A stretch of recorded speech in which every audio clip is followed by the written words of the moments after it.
Member of the Judiciary Committee, the gentleman from Ohio, Mr. Joran, for his opening statement.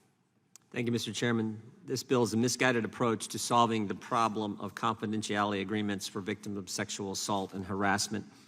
Of course, no one should be subject to harassment or assault. Victims of harassment or assault should be able to get justice. But this legislation is truly a one-size-fits-all approach that is ill-suited to address these issues. The enforceability of confidentiality agreements traditionally falls to the states, so this bill raises important questions of federalism and the proper exercise of federal power. Some states are already legislating on confidentiality or considering whether to restrict how non-disclosure agreements work.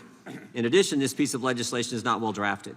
For example, though the bill is intended to affect only, quote, pre-dispute agreements, that's not how it applies. As drafted, some post-dispute agreements victims agree to after the dispute may be unenforceable under the legislation. Exactly where the pre-dispute line gets drawn matters as well.